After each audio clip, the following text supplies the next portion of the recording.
नमस्कार, good morning India में आपका स्वागत है। मैं हूं अंजलि स्टवाल और मैं हूं अदिति राजपूत। शुरुआत हम मध्य प्रदेश के शिवपुरी जिले अस्पताल से कर रहे हैं, जहां पर कोविड वार्ड की लापरवाही से मौत का बड़ा मामला यहां पर सामने आया है। परिजनों का आरोप है कि मंगलवार रात को कोविड वार्ड में भर्ती शिक्षक सुरेंद्र शर्मा को लगे ऑक्सीजन सपोर्ट को वार्ड बॉय ने हटाकर दूसरे मरीज को लगा दिया। इससे उनकी मौत हो गई। इस पर ज्यादा जानकारी के लिए आइए सीधा रुख करते हैं हमारे सहयोगी अनुराग द्वारिका, लेकिन उससे पहले ये जान लेते हैं कि वहां पर हुआ क्या। जो डॉक्टरों की ड्यूटी थी उनने ऑक्सीजन हटाई तो उनको तड़पते रहे वो सुबह। तो उनका फोन आया मेरे पास, सुबह फोन आने से फोन आया उनका, तो उसके बाद में फिर मैं आया दौड़ते दौड़ते, मैंने ऑक्सीजन लगाई। ऑक्सीजन मैंने उनसे नर्सों से बोला, डॉक्टरों से, सर ऑक्सीजन लगाइए, सारी तड़प है। नहीं, हम नहीं लगाएंगे। उनने नहीं लगाया, मैंने लगाया और 10-15 मिनट में उनके प्राण निकल गए। इनने ऑक्सीजन हटाई है उनकी, इस कारण उनकी मृत्यु हुई है। हमारे सहयोगी अनुराग द्वारी हमारे साथ हैं। अनुराग, हुआ क्या है वहां पर और आरोप क्या लग रहा है वहां पर वार्ड बॉय पर? बिल्कुल अंजलि, ये रूह कपा देने वाली तस्वीरें हैं। इस तरह से अस्पताल के आईसीयू में किसी शख्स की जो ऑक्सीजन पर हो उसकी ऑक्सीजन निकाल ली जाए। दरअसल ये पिछोर के दुर्गापुर निवासी हैं, शिक्षक थे सुरेंद्र शर्मा, और बुधवार सुबह करीब 8 बजे इनकी मौत हुई है। और प्रारंभिक तौर पर भी ये ऑक्सीजन हटाने की वजह से ही उनके मौत की बात बताई जा रही है। दरअसल अस्पताल प्रबंधन शुरू में मान ही नहीं रहा था, लेकिन बाद में वो अपने तर्कों में उलझता गया। जब परिजनों ने हंगामा किया और आरोप लगाए, तब जाकर सीसीटीवी फुटेज खंगाली गई और उसके बाद इसमें दिख रहा है वो शख्स एक गुलाबी कलर की जो टी शर्ट पहने हुए है वो आता है और जो पोर्टेबल ऑक्सीजन कंसंट्रेटर है उसको वो हटाते हुए साफ तौर पर दिखाई दे रहा है। पहले अस्पताल ने तर्क दिया जब सीसीटीवी फुटेज आई कि इनको ऑक्सीजन की जरूरत ही नहीं थी, इसलिए नर्स के कहने पर वार्ड बॉय ने दूसरे मरीज के लिए ऑक्सीजन कॉन्सेंट्रेटर निकाल दिया। लेकिन 2 तरह के तर्क आए, क्योंकि पहले तो ये मान ही नहीं रहे थे और अब जाकर जो मेडिकल कॉलेज के डीन हैं उन्होंने पूरे मामले की जांच के लिए एक टीम बना दी है। और ये भी परिजनों का आरोप था कि जब मंगलवार रात से ये तड़प रहे थे, इनको सीसीटीवी फुटेज लगा हुआ है, डॉक्टरों ने देखा होगा, तब भी उनको देखने के लिए ना कोई नर्स आया न कोई डॉक्टर, क्योंकि उनका जो बेटा और जिनकी बाइट अभी हमने सुनी वो मंगलवार रात को ही 11 बजे घर चले गए थे। और जैसे तस्वीरों में दिख रहा है कि उसके बाद ऑक्सीजन कॉन्सेंट्रेटर निकाला गया, जिसकी वजह से उनकी तबीयत बिगड़ती गई, समय पर इलाज नहीं मिला। आप तस्वीरों में देखिए वो किस तरह से छटपटा रहे हैं, कभी अपना सिर घुटनों के बीच फंसा रहे हैं, कभी बिस्तर पर सर मार रहे हैं। असहनीय पीड़ा उनको हो रही है। और सुबह जब उनका बेटा पहुंचा है तब उनकी हालत गंभीर थी, किसी ने मदद नहीं की, ऐसा बेटे का आरोप है। वो खुद ही उनको स्ट्रेचर नहीं पीठ पर लादकर आईसीयू में ले जाने की कोशिश करने लगा और इस बीच में उनकी मौत हो गई। बेहद हैरान करने वाली तस्वीरें और ये घटना है अनुराग, क्योंकि जब उनकी तबीयत बिगड़ रही होगी तब भी कहीं ना कहीं ये एहसास हुआ होगा वहां पर जो अटेंडेंट्स होंगे, लेकिन बावजूद उसके ध्यान नहीं दिया गया और एक मरीज की यहाँ पर जान चली गई। शुक्रिया अनुराग आपका इस तमाम जानकारी के लिए। और अब बढ़ते हैं छत्तीसगढ़ से आ रही एक खबर से। वहां पर मृतकों की संख्या लगातार बढ़ रही है। ऐसे में यहां शवों के रखरखाव और शमशान घाट तक उन्हें ले जाने का संकट पैदा हो गया है। यहां के राजनांदगांव से एक परेशान करने वाली तस्वीर अब सामने आ रही है, जहां अस्पताल से कोरोना के शवों को शमशान तक ले जाने के लिए कचरा ढोने वाली गाड़ी का इस्तेमाल किया जा रहा है। यहां के डोंगरगांव कोविड केयर सेंटर और सामुदायिक स्वास्थ्य केंद्र में 4 लोगों की कोरोना से मौत हो गई और आरोप है कि चारों मौत ऑक्सीजन की कमी से हुई। लापरवाही यही नहीं रुकी, इसके बाद इन शवों को शमशान तक ले जाने के लिए कचरा गाड़ी का इस्तेमाल किया गया। और एक बार फिर हमारे सहयोगी हमारे साथ फोन लाइन पर मौजूद है। अनुराग, एक के बाद एक स्वास्थ्य व्यवस्था की जो पोल खुलती जा रही है अलग अलग तस्वीरों के जरिए, ये एक और बानगी भर है जो कुछ यहाँ राजनांदगांव में हुआ। क्या वजह थी यहाँ पर कि कचरा गाड़ी में इस तरह से मृतकों के शवों को ले जाना पड़ा? देखिए, जिस तरह से अब पूरे देश में स्वास्थ्य व्यवस्थाएं चरमरा गई हैं, मध्य प्रदेश और छत्तीसगढ़ में भी हालत भयावह होते जा रहे हैं। दरअसल राजनांदगांव जिला मुख्यालय से थोड़ी दूर पर जो डोंगरगांव कोविड केयर सेंटर है, वहां पहले 2 सगी बहनों और एक महिला की ऑक्सीजन की कमी से मौत की बात सामने आई है और इसके बाद एक और शख्स की वहां पर मौत हुई। और सबसे जो खराब बात यह है कि जीवित रहते उनको ऑक्सीजन नहीं मिला और बाद में नगर पंचायत की, जो आप तस्वीरों में देख सकती हैं कि कचरा गाड़ी है, इसमें इन शवों को भरकर ले जाया गया है। आसपास के गांव इस पूरी बात से बहुत दहशत में है। दरअसल ये तीनों महिलाएं कुछ दिनों पहले ही कोविड केयर सेंटर में भर्ती हुई थी और सांस लेने में इनको तकलीफ थी। जो वहां कोविड केयर सेंटर बना है उसमें भी पर्याप्त सुविधाएं नहीं है। इसके बाद इन लोगों की मौत हुई और अब राजनांदगांव और जो तमाम इलाके हैं रायपुर दुर्ग के अलावा यहाँ पर भी कोरोना संक्रमण बिल्कुल काबू में नहीं है।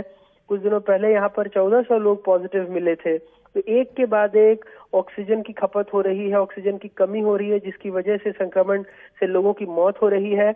और इसके बाद जब इस संबंधित सवाल पूछे गए सीएमएचओ से तो उन्होंने इसे मामले से पल्ला झाड़ते हुए कहा कि ये जो शव को ले जाना है मुक्तिधाम में, इसकी जिम्मेदारी जो है वो नगर पंचायत की है, इसमें हमारी कोई भूमिका नहीं है। लेकिन आप तस्वीरों में साफ देखिए कि किस तरह से 4 शवों को एक कचरा गाड़ी में, मतलब मरने के बाद भी उनको वो सम्मान नहीं जिनके लिए कोई हकदार होता है, एक कचरा गाड़ी में उनके शवों को ढोकर मुक्तिधाम ले जाया गया है राजनांदगांव में। जी, बहुत चौंका देने वाली बात है ये। छत्तीसगढ़ और मध्य प्रदेश दोनों ही खबरों से दिल दहल जाता है कि स्थिति इस वक्त कैसी हो गई है और हमारे देश में अभी स्वास्थ्य व्यवस्थाओं का क्या हाल हो गया है।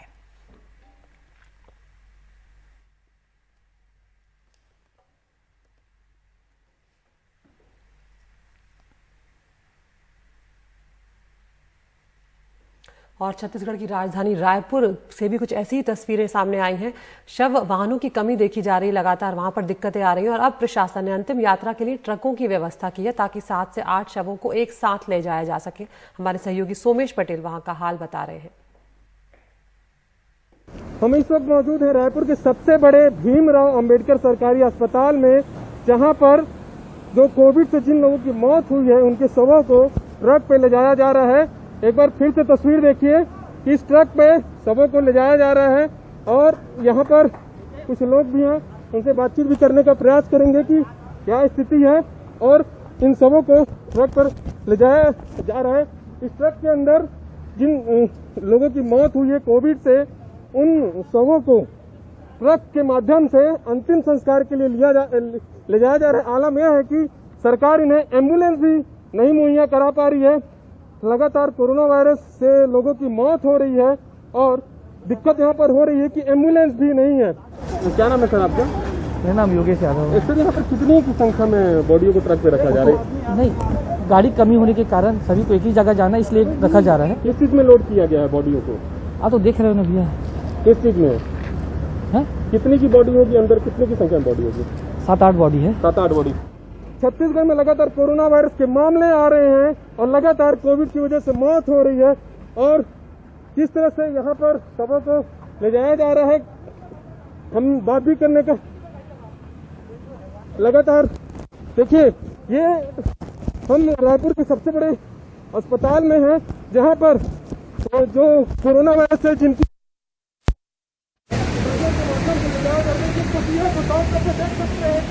मुख्यमंत्री 100 वाहन नगर पालिका नगर निगम द्वारा इन्हें इस 100 वाहन में ले जाया जा रहा है। स्थिति यह है कि इनके 100 को ले जाने के लिए एम्बुलेंस भी नहीं है।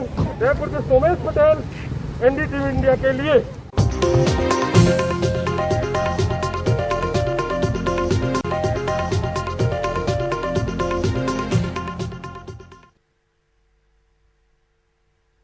दिल्ली की बात करते हैं, जहां पर कोरोना के नए मामलों ने अब तक के सारे रिकॉर्ड तोड़ दिए हैं। दिल्ली में पिछले 24 घंटों में 17,282 नए मामले सामने आए और ये एक दिन में अब तक का सबसे बड़ा रिकॉर्ड है।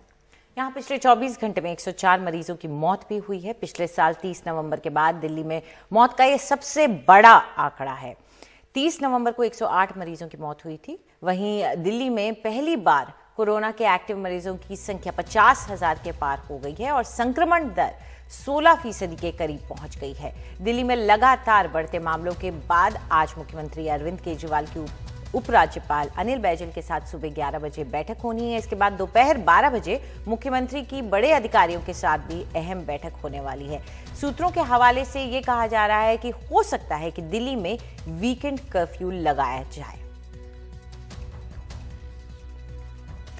और पिछले 4 दिनों में देश की राजधानी दिल्ली में अकेले 240 मौतें हो गई हैं, जिससे शमशान और कब्रिस्तान दोनों में जगह कम पड़ रही है। बिल्कुल, अंतिम संस्कार के लिए भीड़ लगी हुई है। दिल्ली के आईटीओ पर सबसे बड़े कोविड कब्रिस्तान में दफनाने के लिए जमीन कम पड़ने लगी है, तो शमशान घाटों पर चिताएं बुझने का नाम नहीं ले रही हैं। एक रिपोर्ट।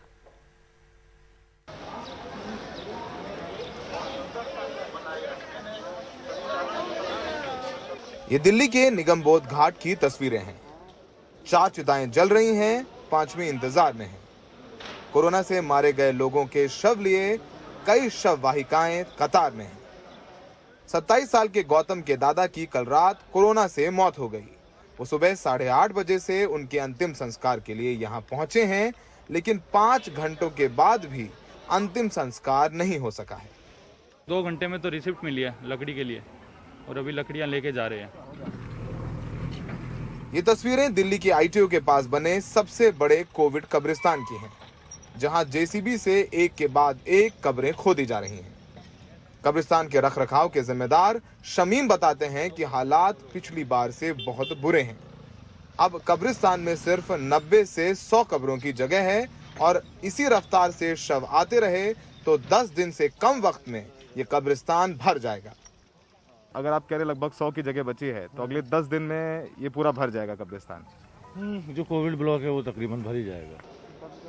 हालात कोरोना से इस कदर ख़राब हैं, इसका अंदाज़ा इस बात से लगाया जा सकता है कि कहीं शमशान में लकड़ियां कम पड़ रही हैं जलाने के लिए, तो कब्रिस्तानों में अब ज़मीन कम पड़ रही है दफनाने के लिए।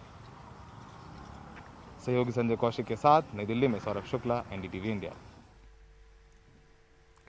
लखनऊ की बात करते हैं, जहां पर कोरोना से मरने वालों के जो आंकड़े सरकार जारी करती है वो शमशान में आने वाले शवों की तादाद में बहुत कम होते हैं। मिसाल के लिए सरकार के मुताबिक पिछले 7 दिनों में 124 लोगों की मौत हुई, जबकि शमशान में 400 कोरोना मरीजों का अंतिम संस्कार किया गया।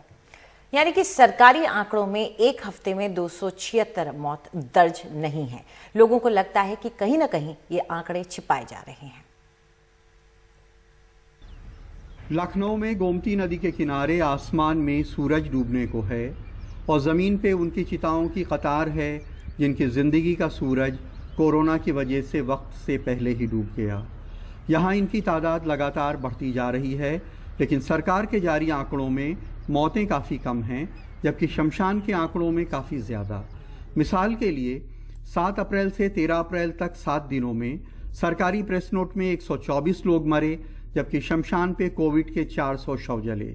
7 अप्रैल को सरकारी प्रेस नोट में 6 मरे, शमशान में 28 शव जले। 8 अप्रैल को सरकारी प्रेस नोट में 11 मरे, शमशान में 37 शव जले। 9 अप्रैल को सरकारी प्रेस नोट में 14 मरे, शमशान में 47 शव जले। 10 अप्रैल को सरकारी प्रेस नोट में 23 मरे, शमशान में 59 शव जले। 11 अप्रैल को सरकारी प्रेस नोट में 31 मरे, शमशान में 57 शव जले। 12 अप्रैल को सरकारी प्रेस नोट में 21 मरे, शमशान में 86 शव जले। 13 अप्रैल को सरकारी प्रेस नोट में 18 मरे, शमशान में 86 शव जले।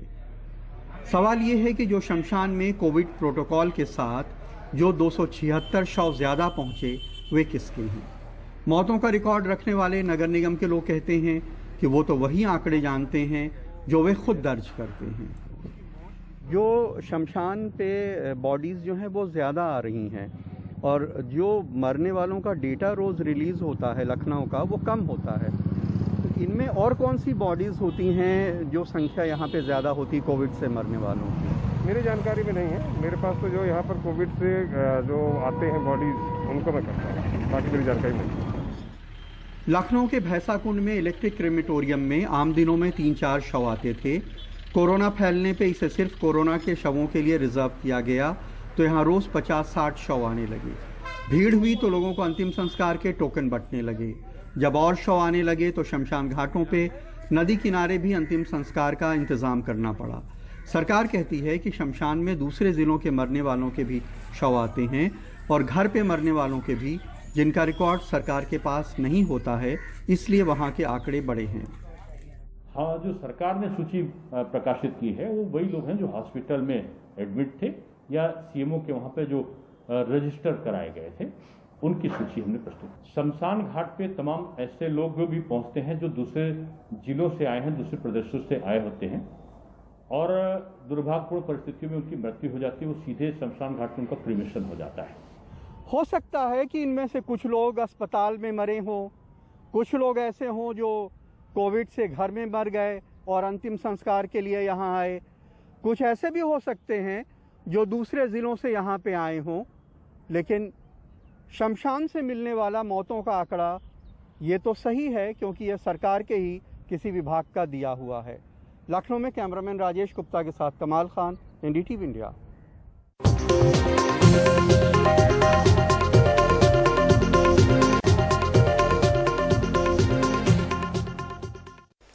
और अब वक्त आ गया है टॉप न्यूज का, जिसमें आप चुन सकते हैं, वोट कर सकते हैं उन खबरों के लिए जिन्हें आप विस्तार से देखना चाहते हैं हमारे YouTube चैनल पर। पहली खबर, भारत में पहली बार 2 लाख के पार हो गए हैं कोरोना के मामले। और दूसरी खबर, क्या बढ़ते मामलों के चलते दिल्ली में अब वीकेंड कर्फ्यू की तैयारी हो रही है। आज अहम बैठकें होने जा रही हैं, जिसके बाद फैसला लिया जा सकता है। उधर कोरोना का कहर इस तरीके से देखा जा रहा है कि अंतिम संस्कार के लिए शमशान और कब्रिस्तान दोनों में वेटिंग है। ये है हमारी तीसरी खबर। और चौथी खबर है, क्या लखनऊ में कोरोना से मौत के आंकड़े को छुपा रही है सरकार। पांचवी खबर, जिसके लिए आप वोट कर सकते हैं, वो है CBSE बोर्ड की 10वीं की परीक्षा रद्द और 12वीं की परीक्षा को टाल दिया गया है। तो इन सब खबरों के लिए आप वोट कर सकते हैं। फिलहाल हमारे इस कार्यक्रम में इतना ही। नमस्कार।